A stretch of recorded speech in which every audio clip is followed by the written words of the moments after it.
contract had been signed with her sister's name. Ivy only discovered this the morning she was loaded into a carriage like a trunk of winter linens. Quietly, efficiently, without anyone asking if she was ready. She had not been ready. She was not ready now. The wool of her travel dress itched against her collarbone where the clasp of her gray cloak sat slightly crooked, and she had not been allowed time to fix it. Her single braid, rushed and uneven, hung over one shoulder. Her hands were folded in her lap, with the careful stillness of someone who had learned very early that stillness was the only armor available to her. Outside the carriage window, the grounds of Ashford Manor dissolved into road and then into forest.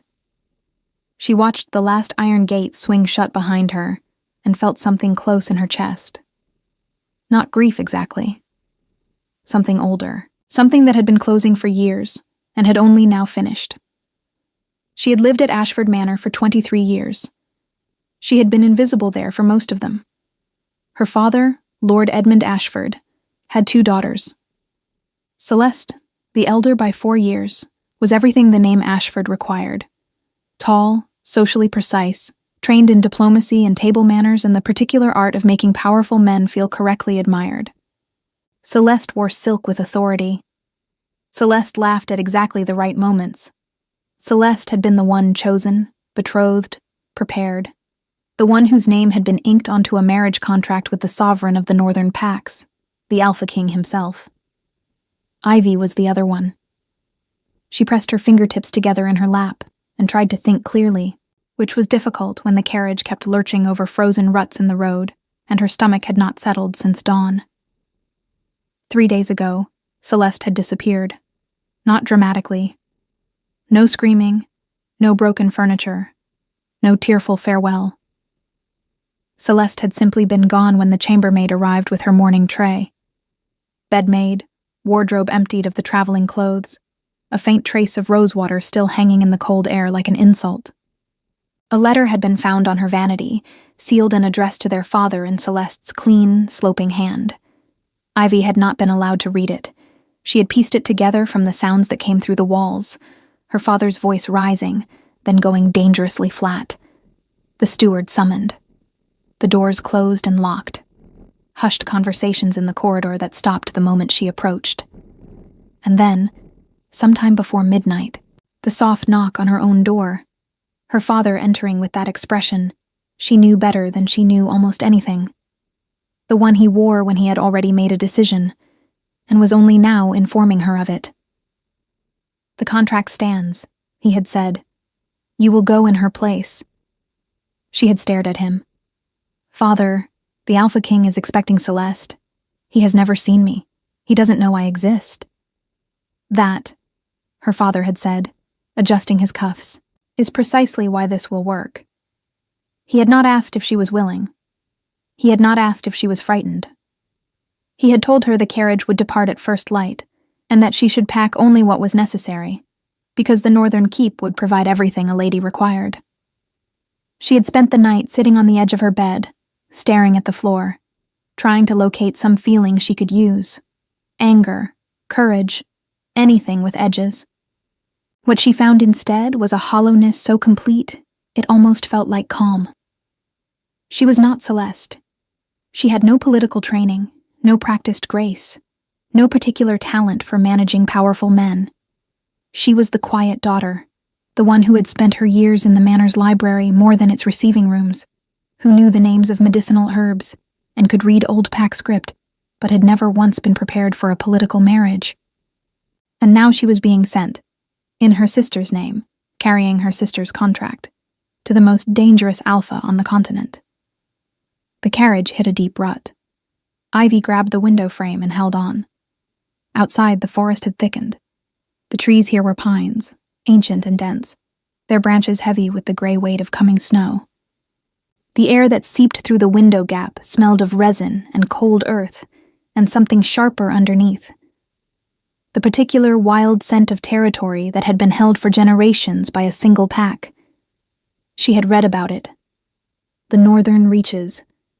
300,000 acres of forest, mountain, and fortress stone, governed by a king who had never been challenged twice by the same enemy. Cassian Drave. She had heard his name spoken in careful voices since she was a child. Not with fear exactly. With the particular awareness reserved for things that did not need to threaten you directly to make you understand you had no power over them. The way her father's counsel spoke of winter floods, or of the moon on a full shift night, simply as a fact that required respect. She had never imagined she would be sent to him. She had never imagined she factored into anything her father planned. Ivy sat back against the seat and made herself breathe evenly. Think, she told herself. You are good at thinking. Think. The facts were these. The contract bore her sister's name, not hers. The Alpha King had agreed to a bride from House Ashford, but he had been shown Celeste's portrait, Celeste's credentials, Celeste's lineage summary. He was expecting a woman who knew how to navigate a king's court. He was expecting composure and strategy, and the kind of beauty that was designed to be displayed. He was going to receive Ivy instead. Her gray cloak, her crooked clasp, her uneven braid. A cold understanding settled over her, quiet and precise as the first ice forming over still water.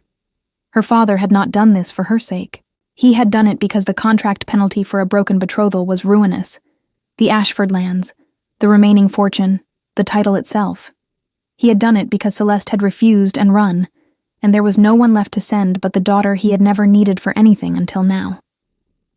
He had done it because Ivy was available, because she was quiet, because she would not fight him at midnight when the decision had already been made, because he had always known she would comply. She stared at the pine trees moving past the window. For a long moment, she felt nothing at all.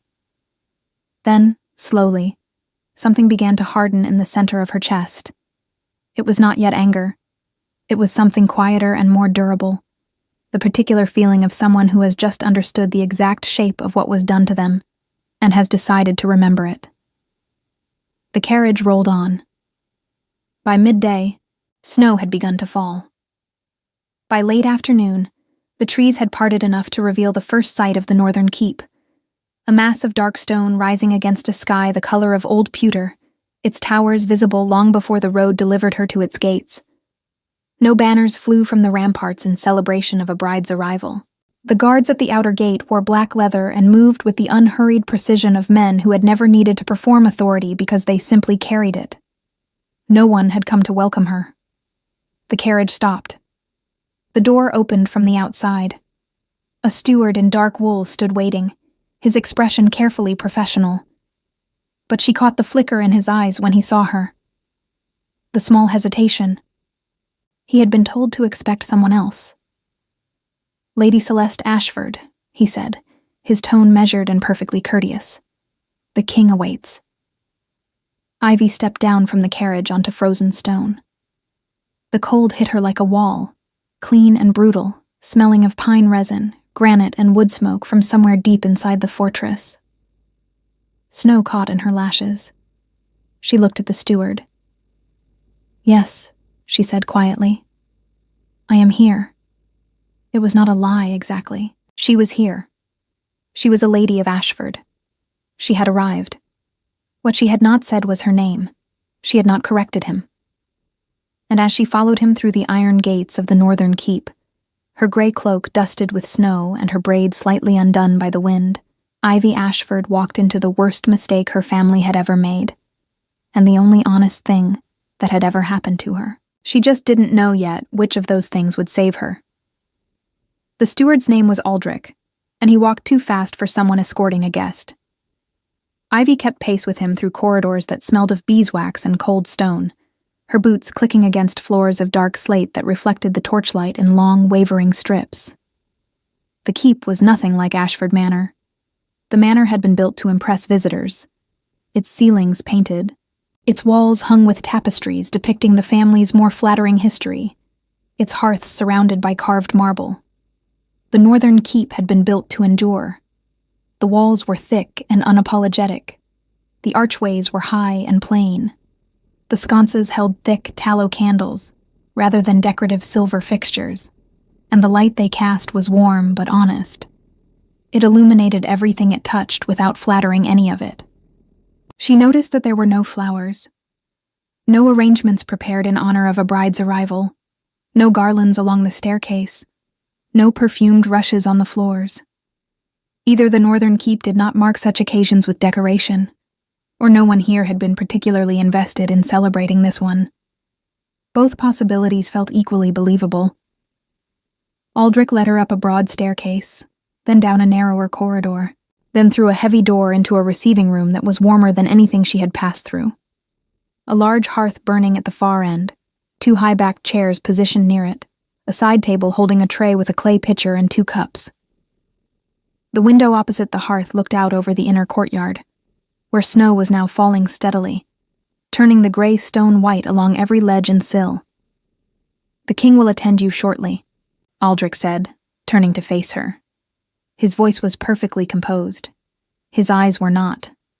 They moved over her, over the gray cloak, the simple linen dress beneath it, the slightly undone braid, the absence of jewelry, with the focused attention of someone performing a rapid and uncomfortable calculation. She met his gaze and said nothing.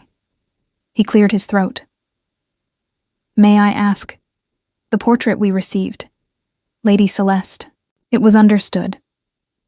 "My father sends his warmest regards to the king," Ivy said. Her voice came out calm. She was faintly surprised by this.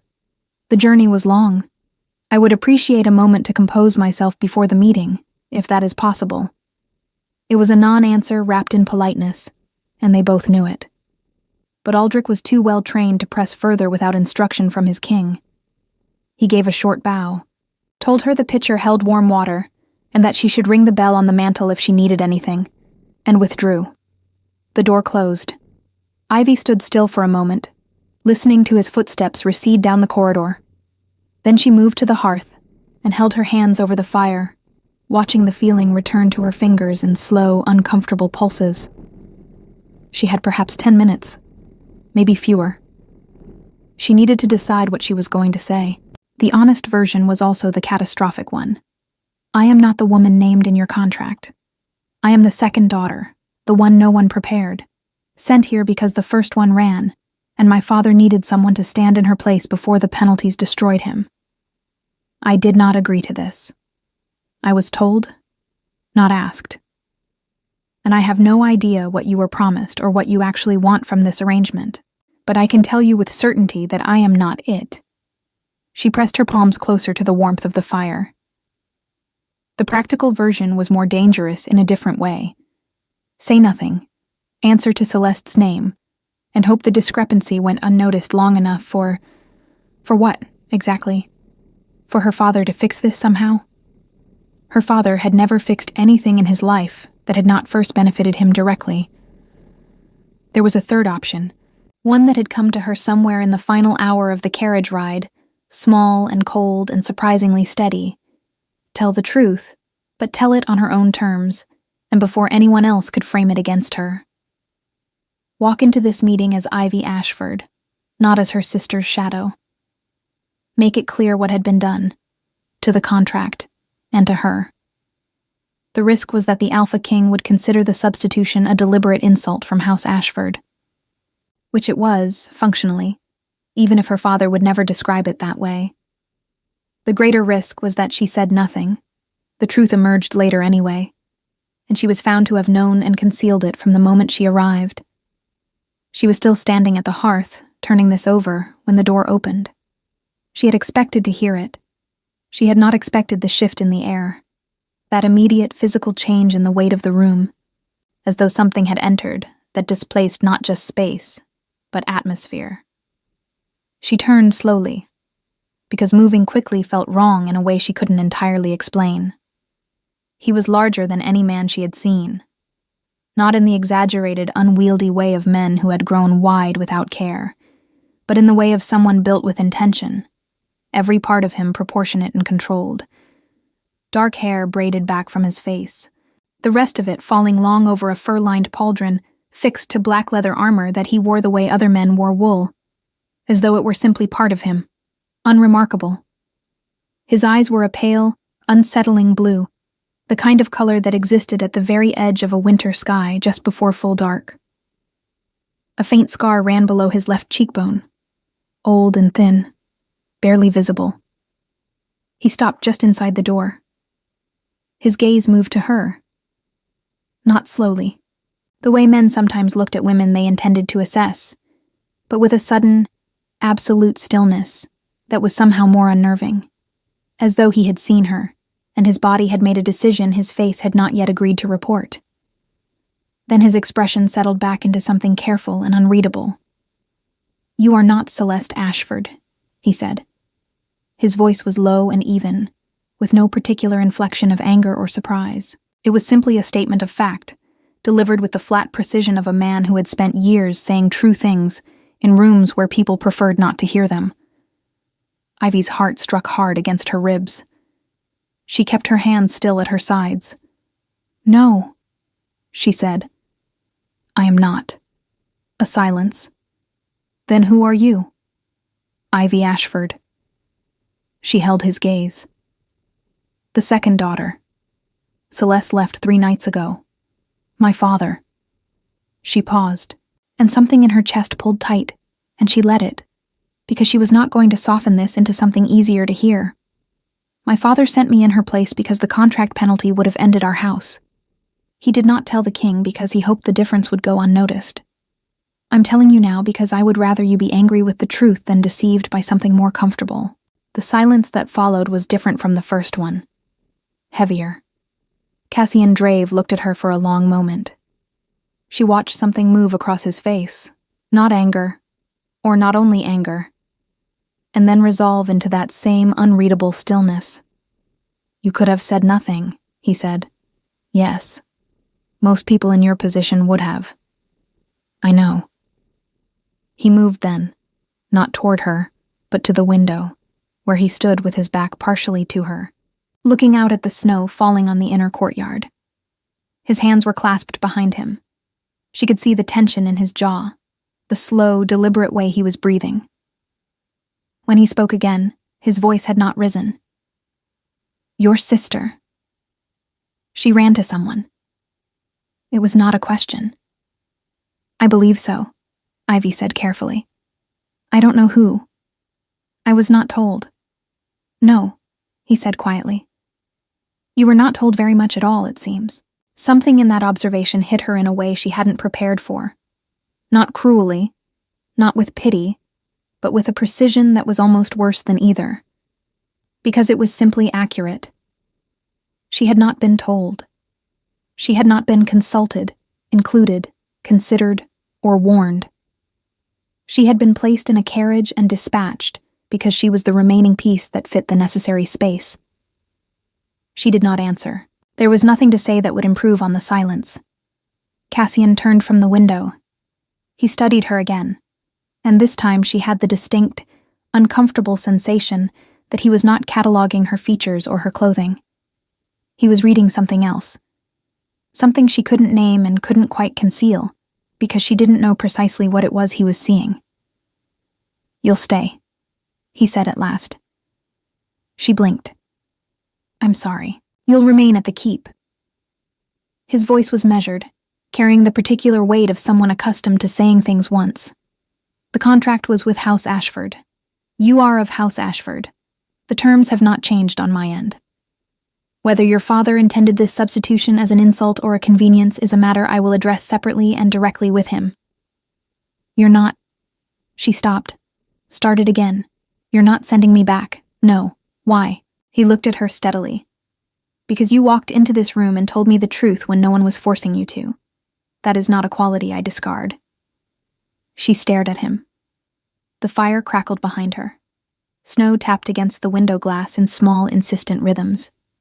She had come here expecting to be managed, dismissed, or punished for something that had been done to her, rather than by her. She had prepared herself for contempt. She had not prepared herself for this, for being seen clearly and still found worth keeping, even by a man she had every reason to fear. She did not trust it, but she filed it carefully away, like a detail in a text she wasn't finished reading yet. "Very well," she said quietly. And that was how Ivy Ashford, the wrong daughter, the forgotten one, the girl who had been packed like luggage and shipped north as a replacement, stayed. Not because she had no choice, but because for the first time in her memory, someone had given her one. The room they gave her was not small. That was the first thing Ivy noticed. Not its warmth, not the canopied bed with its heavy linen curtains, not the writing desk positioned near the window where the morning light would fall cleanly across the surface. She noticed the size of it, because she had spent 23 years in a room at Ashford Manor that had functioned, in every practical sense, as a place to keep her out of the way. This room was different. It had been prepared for someone expected to matter. Whether that someone had been Celeste, or simply the concept of a bride, she couldn't say. But the hearth had been laid and lit. The water in the basin was warm. A tray had been brought with bread, hard cheese, and a small pot of something herbed and dark that smelled of pine and black pepper, and turned out to be a broth she drank in its entirety before she had fully decided to. She sat at the writing desk for a long time after, doing nothing. Her mind kept returning to the receiving room, to the way Cassian Drave had looked at her, that unnerving stillness, that quality of complete attention. Most men of power she had observed in her father's house had a way of looking at women that was fundamentally incurious. They took in what was relevant to them and dismissed the rest. Cassian had not done that. He had looked at her the way she looked at difficult texts in the library, as though she contained information he had not yet located but intended to find. It unsettled her in ways she didn't fully want to examine. She understood almost nothing about him. What she knew came from overheard council conversations and the dry accounts she had read in the historical records her father kept locked in his study. Records she had, over the years, quietly borrowed and returned. Cassian Drave had become Alpha King at 19, following the death of his father, under circumstances that the records described in the careful, passive language used when no one wanted to commit to a direct accusation. He had consolidated the northern pacts within 3 years. He had ended 2 border wars and begun none. His council feared him with the particular precision of men who feared being wrong in his presence rather than being hurt by his hand. He had never taken a mate. That detail had appeared in the records without comment, but she had noticed it. In shifter society, an unmated alpha of his age and status was either extraordinarily selective or carrying something unresolved. She had filed it away without drawing conclusions. Now it sat differently in her mind. She pressed her fingers against the wood grain of the desk and made herself think about something more immediately useful. Her father's plan, if it could be dignified with that word, had always been fragile. Cassian had seen through it in the space of a single breath. He had not exploded, had not sent her back in disgrace, had not immediately dispatched a war party to Ashford Manor. He had said, "You'll stay with the flat certainty of a man making a calculation, rather than a concession." What was the calculation? She didn't know yet, but she was aware, with the quiet clarity that had always been her most reliable instinct, that she was inside something with more dimensions than she could currently see. Her father's debts and the contract penalty were the surface of it. Underneath, there would be something else. There always was, in arrangements between powerful houses. She needed to understand the shape of it before she could understand her own position within it. Sleep, when it finally came, was heavy and dreamless. She was given a full day before she saw Cassian again. In that time, she explored as much of the keep as she reasonably could without appearing to do so deliberately. She walked slowly, stopped often, let her eyes move. The keep was a working fortress, not a court in the ornamental sense, but a functioning seat of pack governance. The great hall was used for actual assembly, its long tables worn smooth with years of use. The corridor outside the council chamber smelled of candle smoke and old parchment. The guards changed shifts, with the quiet efficiency of people who did it, because the work required it, not because anyone was watching. She noted the location of the library on the second morning, tucked behind a narrow door off the east corridor. Smaller than her father's, but denser, its shelves holding territorial records and pack law texts and maps that she recognized as the kind never made available to outsiders. She stood in the doorway for a long moment, reading the spines. "You're welcome to use it." She turned. Cassian stood in the corridor behind her, in a plain dark tunic rather than armor, his braids partially loose from whatever they'd been tied into the night before. He looked, in this context, slightly less like a sovereign and slightly more like a man who had been awake since before dawn for reasons he had not shared with anyone. "Thank you," she said carefully. He nodded toward the shelves. "Is there something specific you're looking for?" "Not yet. I was orienting myself." Something shifted in his expression. Not quite a smile, but an adjustment, as though her answer had landed somewhere he hadn't expected. "Most people orient themselves by talking to other people," he said. "I find texts more reliable." He was quiet for a moment. Then, "I have a council meeting in an hour. After it, I'd like to speak with you. There are things you should know about the contract, the original terms, and what I intend to do about your father's handling of it." Her pulse moved. "Of course. The meeting may run long. Aldrich will find you when I'm ready." He turned to go. She watched him take 2 steps down the corridor, and then, without fully intending to, spoke. "Lord King." He stopped, turned his head slightly. Why are the Northern Pack records from 30 years ago missing from those shelves? She had noticed 3 gaps in the chronological sequence on her first scan of the spines.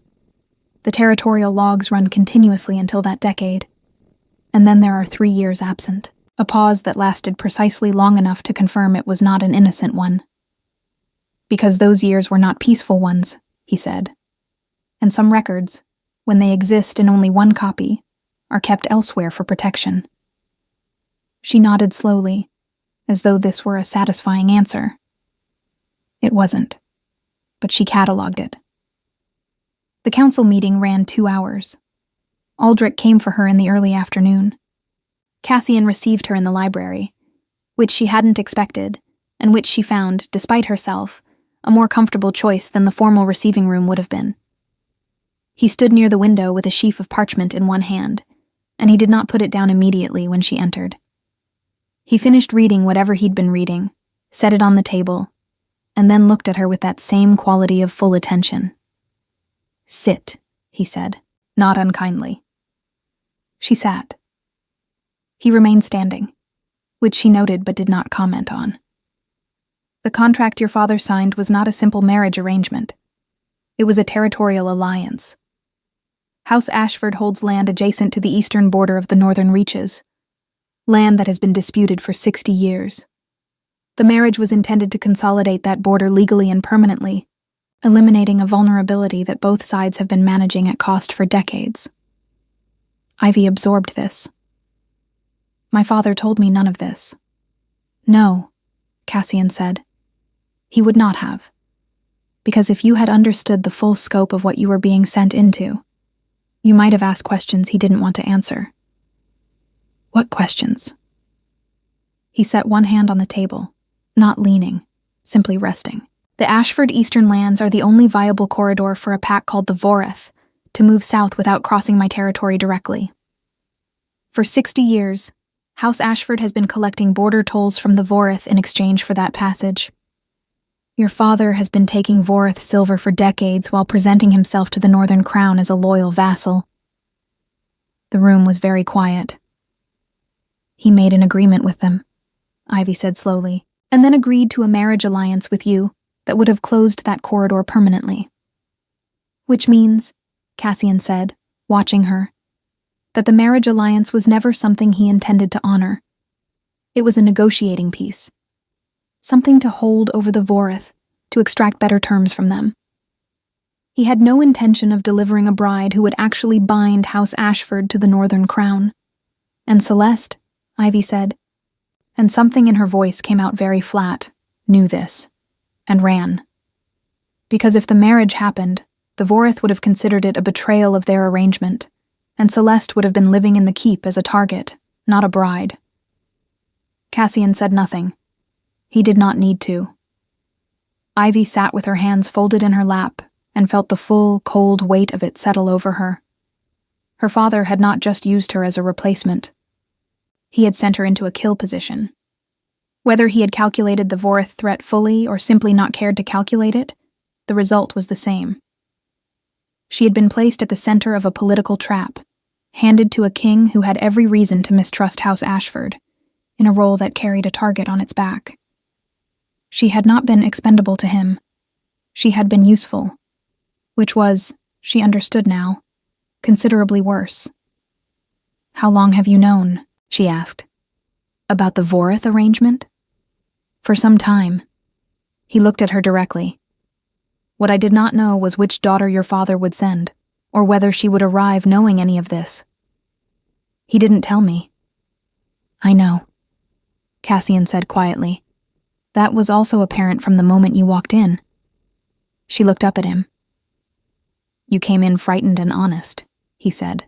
"Those two things together tell me everything about what kind of house you came from, and what was done to you in it." She did not respond immediately. The fire shifted in the hearth. Outside, the snow had stopped, and the courtyard below the window was white and silent. "What happens now?" she asked. Cassian straightened. "Now," he said, "we deal with your father, and with the Vorith. And I will need you to understand both situations clearly, because you are part of how this resolves. Not as a piece on a board, but as someone who has standing in this, and who I will not make decisions around without your knowledge." She studied him. "You're telling me this," she said slowly, "because you want my cooperation, or my trust. I'm telling you this," he said with a patience that did not feel performed, "because you deserve to know what you walked into. What you do with that information is yours to decide." Ivy looked at him for a long moment. The library smelled of old parchment and pine resin, and the faint char of the candle burning on the table between them. She did not trust him. Not yet. Trust was something she had learned to extend in very small amounts, after very long observation, to very few people. But she believed, in this moment, that he was telling her the truth. It was not the same thing, but it was a beginning. The letter arrived from Ashford Manor 4 days later. Ivy knew it had come before Aldrich told her. She had been in the library when she heard the rider in the courtyard below, the particular urgency of hooves on frozen stone at an hour too early for routine correspondence. She had kept her eyes on the page in front of her and waited, and when the knock came at the library door 20 minutes later, she was already composed. The letter was addressed to the Alpha King. Aldrich brought her a copy, at Cassian's instruction, he said, and left her alone to read it. Her father's handwriting was precise and slightly ornate, the hand of a man who had been educated to project authority through penmanship. She had seen it on hundreds of documents over her lifetime. She had never seen it used to describe her as the lesser daughter, dispatched in a moment of administrative confusion, whose presence at the Northern Keep represents a regrettable clerical error rather than any intentional misrepresentation. Administrative confusion. She read the phrase twice. Then she set the letter face down on the table and looked at the window for a moment, at the pale winter light coming through the leaded glass in long, cold rectangles. Administrative confusion. 23 years. That was how long she had been a daughter of House Ashford. She had eaten at her father's table, slept under his roof, worn clothes purchased with his coin, and been educated by tutors he had employed. Tutors assigned to Celeste first, who Ivy had simply been permitted to share because sending her away separately would have cost more. She had been present at every family occasion, every formal dinner, every seasonal gathering. She had been there. And when it became necessary to describe her to the most powerful alpha on the continent, her father had chosen the phrase, administrative confusion. She breathed in. She breathed out. Something that had been soft in her. Some last, stubborn tenderness toward the idea of her father's house. The loyalty that persists in people who have never truly been seen by the ones they were loyal to, completed its long, quiet process of dying.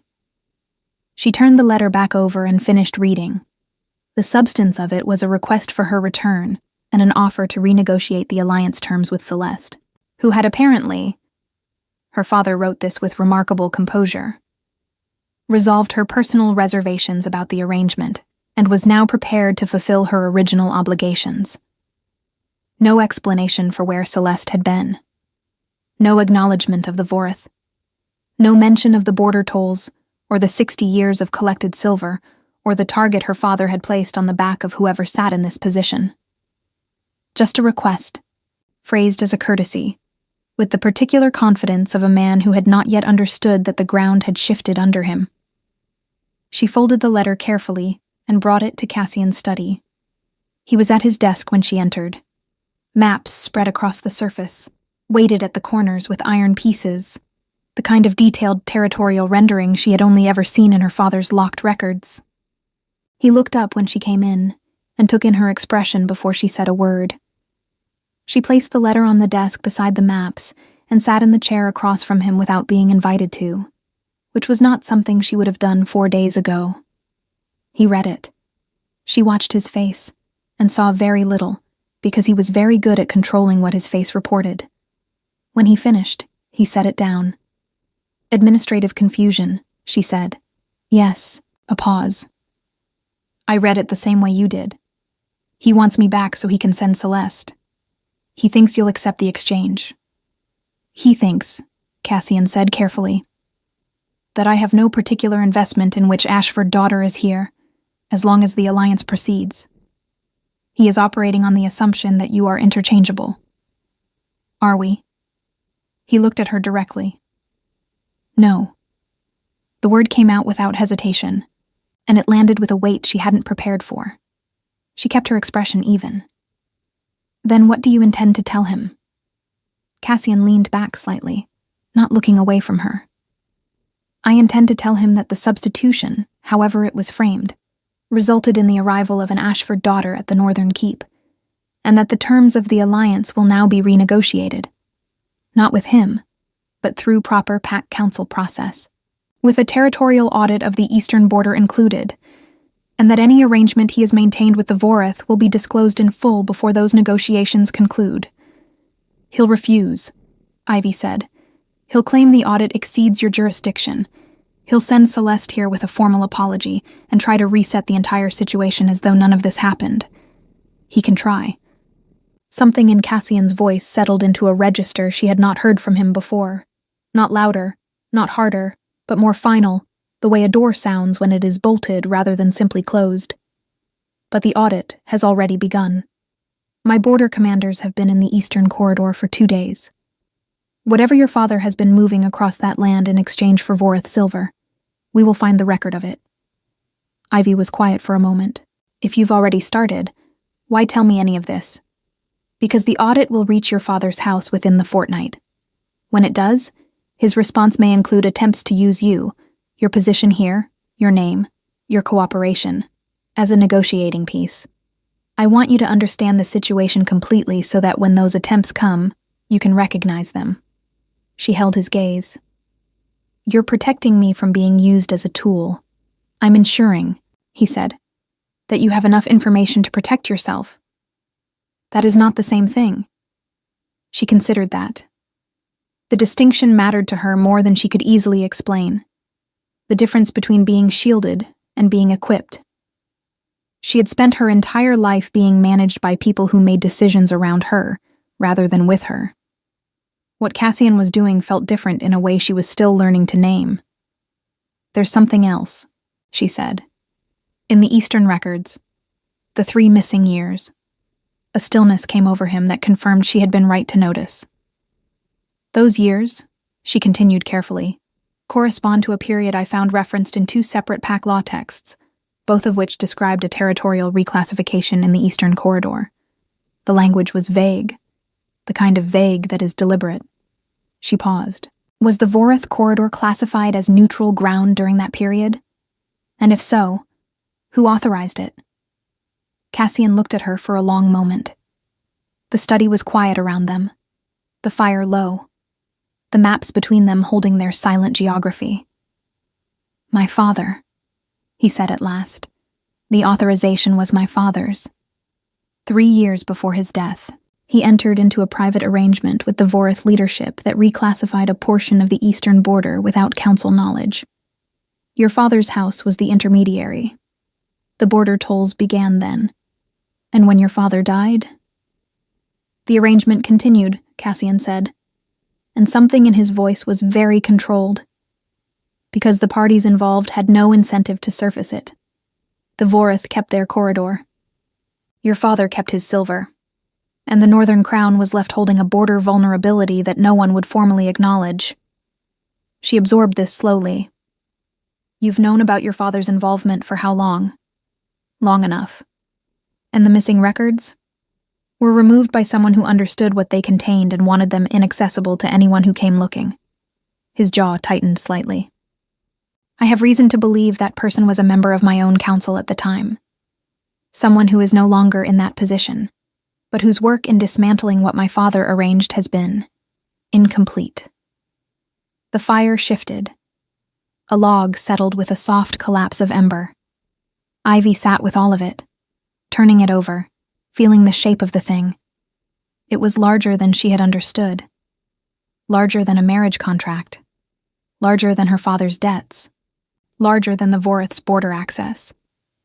It reached back 30 years, through 2 houses and 2 kings, through deliberate silence and removed records and silver-changing hands in corridors that no one had been meant to examine too closely.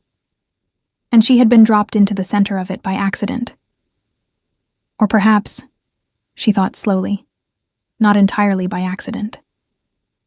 Her father was not a clever man in the way that counted, but he was a careful one. He had known Cassian would discover the substitution. He had sent her anyway. Had he calculated that a daughter who knew nothing, who had no political training, who arrived honest and bewildered, would be less threatening to investigate than Celeste, who might have known enough to be dangerous? Had he sent her precisely because she was safe to discard? Lord King, she said. Cassian, he said, without particular emphasis, as though he had been waiting a while to say it. She paused. Cassian. The name sat differently in her mouth than she'd expected. My father's eastern lands. If the audit finds what you believe it will find, what happens to those lands? They revert to the Crown's administration until the dispute is formally resolved through council. And the house? The title? He looked at her steadily. That depends on the scope of the violations and whether the lord of that house is willing to cooperate with the process or resist it. He will resist it, she said. There was no bitterness in her voice, just accuracy. He has never done anything that cost him something without being made to. I know. I want to be part of the process, she said, not as an Ashford who is managed and informed after the fact, as someone with standing who participates in what happens to that house and those lands. You said I had standing here. I want to use it. Something shifted in Cassian's expression.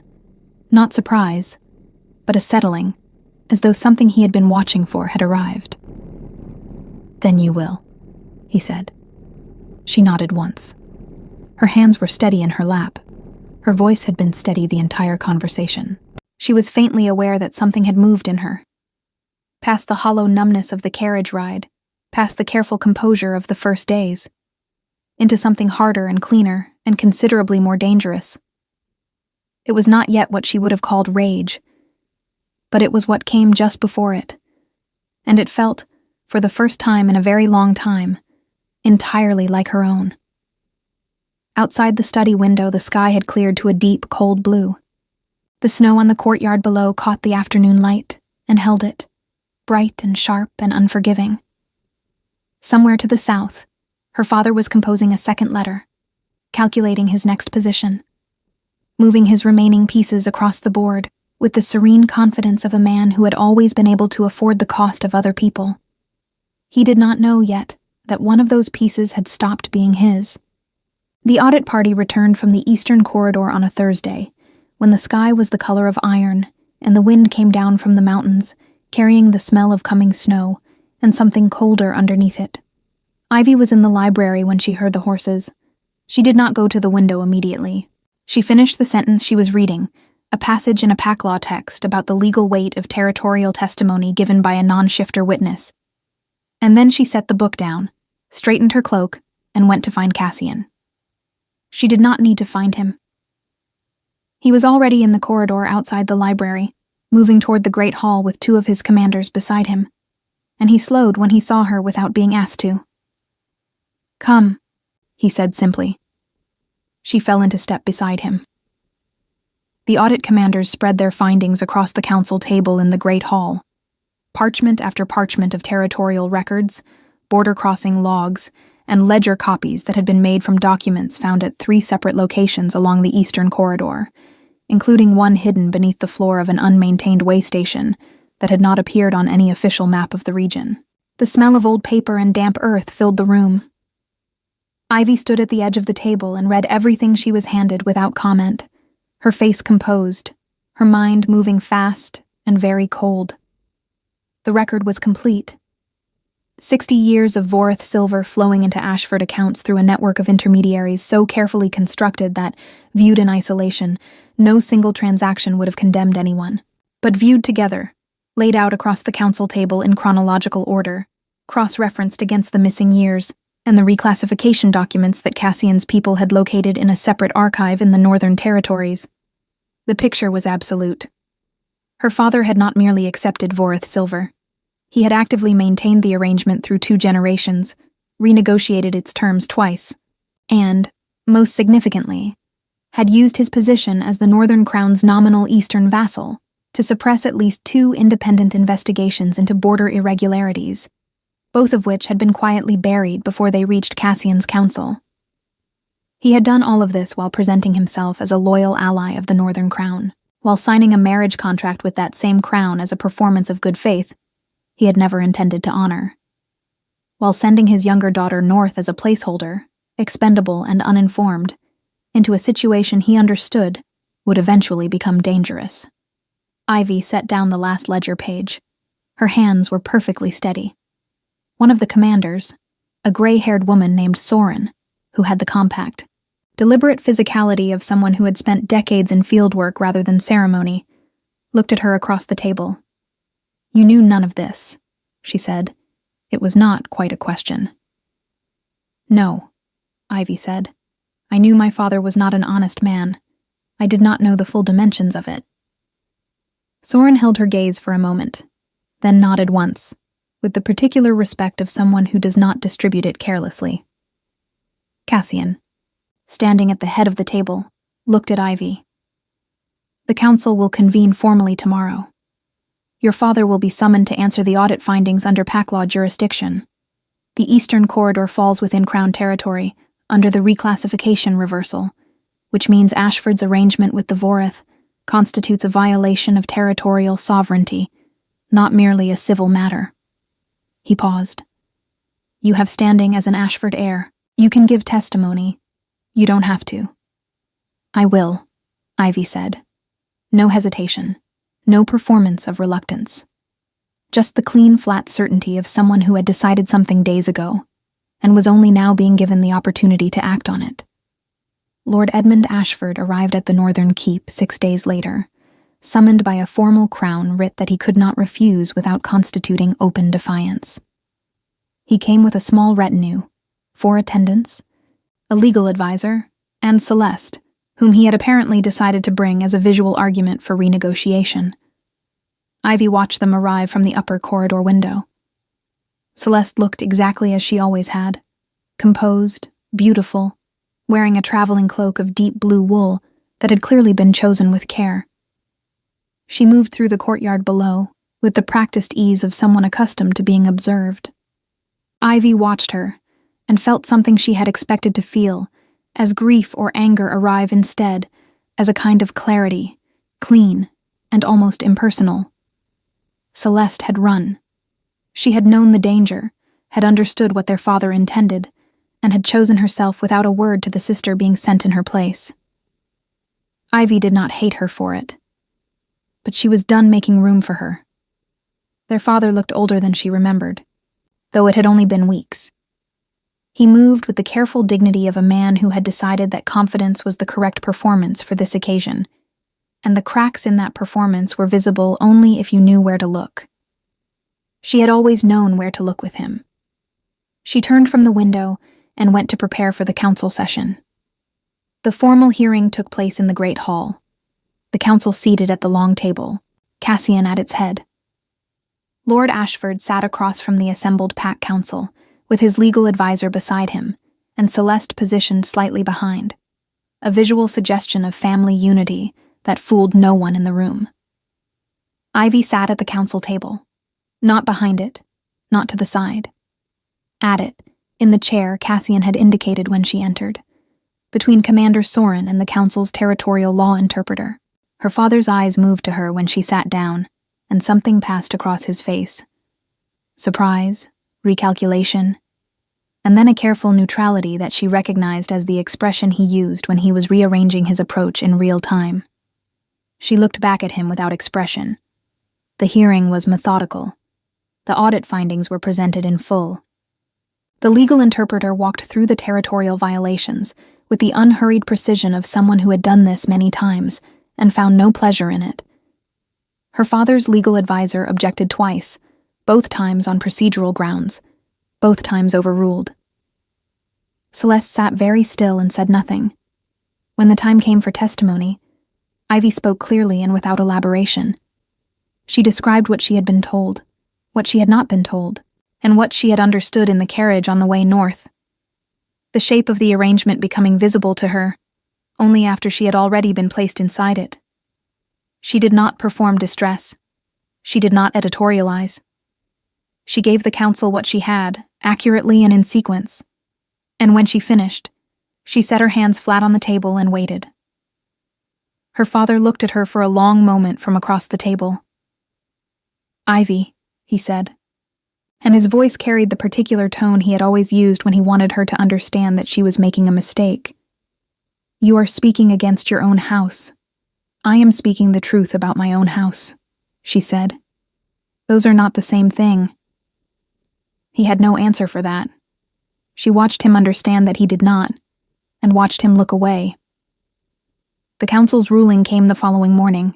The Eastern Ashford lands were placed under Crown administration, pending a full resolution of the territorial violations, a process that would take no less than 2 years and would require Lord Ashford's active cooperation with every stage of the audit process. The Vorith leadership was separately summoned to answer for their role in the arrangement, and the corridor they had used for 60 years was formally closed pending renegotiation under Crown terms. Lord Ashford's title was not stripped. Cassian had made this decision deliberately, and he explained it to Ivy the evening before the ruling was announced. Stripping the title creates a power vacuum in the Eastern Territories that the Vorith would move to fill within a season, he said. Leaving him with the title but removing the land and the revenue removes his leverage without destabilizing the border further. He becomes a lord of a house with a name and no resources. That is a more complete consequence than removing the name alone. Ivy had thought about this. He will spend the rest of his life trying to recover the position. Yes, Cassian said, and he will not succeed. The audit record is permanent. No ally in the Northern Territories will extend credit or political support to a house under Crown administration for violations of this scope. He will manage, but he will never again be a threat. She was quiet for a moment. The fire in the library hearth had burned low, and neither of them had moved to add wood. "Celeste," she said, "is free to go where she chooses. She committed no violation under pack law." Cassian looked at her. "She is not your responsibility." "I know." Ivy looked at the low fire. "I just wanted to say her name in this conversation, to include her in the accounting, even if the accounting doesn't punish her." She paused. She knew what she was running from. She didn't warn me. I needed to say that out loud, I think, and then put it down. Cassian said nothing. He simply waited, with the quality of stillness she had come to understand was not absence, but presence. The particular attention of someone who understood that some things needed to be said into silence rather than answered. After a moment, she exhaled slowly. "It's done," she said. Not to him exactly. To herself, to the room, to the girl who had been packed into a carriage in the dark and told she was a replacement for something she had never been offered in the first place. "It's done," she said again, and this time it felt true. She stayed at the Northern Keep, not because the contract required it. Cassian had made clear, in the days after the hearing, that the original terms of the alliance were being renegotiated from the ground up, and that her presence was not contingent on any arrangement her father had made. She was free to leave. He had said so directly, without using it as leverage, which she had noticed. She stayed because she had looked at the alternative, returned to a manor under Crown administration, in a house stripped of influence, with a father who had described her in writing as an administrative confusion, and found that it held nothing she wanted to go back to. She stayed because the library here was better, because Commander Soren had begun including her in the border review meetings without being asked to, because the keep smelled of pine resin and old stone and wood smoke, and she had, without entirely noticing, started to find that smell like coming home. She stayed because of Cassian. That part had arrived slowly, the way warmth does in a very cold room. Not in a single moment, but in accumulation. In the evenings in the library when they read in companionable silence on opposite sides of the table. In the morning he had appeared quietly at the door of her room, when she had been ill for 2 days, with a winter cold she refused to admit was serious, and had left a tray with broth and willowbark tea without comment or expectation of gratitude. In the council meetings where he asked her opinion, and then listened to it, actually listened, adjusted his thinking, sometimes changed his position because of what she said. In the night, 3 weeks after the hearing, when she had woken from a dream, she couldn't quite remember, but that had left her sitting upright in the dark, with her heart striking hard and her breath unsteady, and had found, when she finally moved to the window, that there was a large dark wolf sitting in the snow of the courtyard below, perfectly still, facing the keep, facing her window.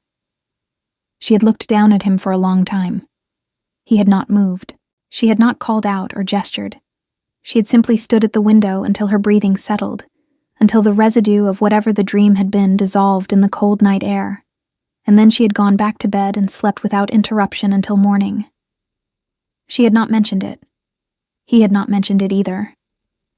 But something between them had shifted after that night, the way a door shifts on its hinges when the frame settles. Not broken, not forced, simply moved into better alignment. She told him she loved him on a morning in early spring, when the snow had begun pulling back from the courtyard stones, and the light through the library window was different, softer, with a faint gold in it that had been absent all winter. She told him without preamble, without building toward it, because she had learned that the most important thing she said came out most clearly when she stopped preparing them. "I love you," she said, looking up from the text she had been reading. I wanted to say it plainly, without it being attached to a particular moment or a crisis, just plainly, while nothing is happening. Cassian looked at her from across the table. The pale blue of his eyes in the morning light was very clear. "I know," he said, and then, quietly, "I love you. I have been waiting for a moment that felt safe enough for you to say it first." She held his gaze. "You could have said it first." "I could have," he agreed, "but it mattered more that you arrived at it yourself." She thought about that. About a man powerful enough to command 300,000 acres of territory and the loyalty of every pack within it, who had chosen to wait, not out of pride or strategy, but out of the understanding that what she needed most was to come to something on her own terms, in her own time, without the weight of his wanting pressing against her decision. She thought she had never been loved more carefully in her life. They were formally bonded in midsummer, in a ceremony witnessed by the full pack council, and conducted at dawn, in the old way, in the courtyard where snow had once covered the stones, and a dark wolf had kept watch through the night. Ivy wore no borrowed finery. She wore a dress of deep gray wool with silver thread at the cuffs, made by the keep seamstress to her own specification, and her hair braided properly this time. Carefully, by her own hands, the way she wanted it. Cassian stood across from her in the early morning light, with the particular expression she had come to know as the one he kept only for her. Not the sovereign's controlled composure, but something quieter and more unguarded, the face of a man who had stopped needing to protect himself from being seen. Commander Soren stood at the edge of the courtyard with her arms crossed, and what was unmistakably, if reluctantly, a look of satisfaction on her weathered face. Aldrich wept quietly into a handkerchief and pretended he was not. Lord Ashford was not present. He was managing, as Cassian had predicted, the diminished affairs of a house under Crown administration. He would continue managing them, quietly, without influence or leverage, for the rest of his life. He would not recover what he had lost. Not the lands, not the revenue, not the political standing he had spent decades constructing on a foundation of someone else's silence. Celeste was not present either. She had gone east, to a smaller territory, with the man she had chosen over a king's contract. Ivy did not know if she was happy. She had stopped needing to know. The officiant spoke the bonding words in the old language, and the morning light came over the top of the keep's eastern wall and fell across the courtyard in a long, clean sweep of gold. Ivy felt the bond settle into her, not as a thing imposed, but as a thing completed, as the last piece of something that had been finding its shape for months, finally, quietly, coming to rest. She looked at Cassian. He was already looking at her. "Still frightened?" he asked, low enough that only she could hear it. She considered the question with the same care she gave everything that deserved it. "No," she said, "not anymore." And she meant it in every possible way. Not just of him, not just of the bond, but of the future, of the keep that had become her home, of the woman she had become in the months since a carriage had carried her away from everything she had known and deposited her, alone and honest and entirely unprepared, at the gates of the only place that had ever asked her to be exactly herself. She had come here as the wrong bride. She had turned out to be exactly right. Not for the contract. Not for the alliance. Not for the political calculation that had set all of it in motion. For him. And for herself. That was enough. That was everything. The courtyard was quiet and golden and cold at the edges, the way spring mornings are before the world has fully committed to warmth. The pack gathered at the walls watched in silence. The bond held, and was real, and had been chosen by both of them with full knowledge of what the other cost and what the other offered. It did not need anything more than that. It was done, and it was good, and it was theirs.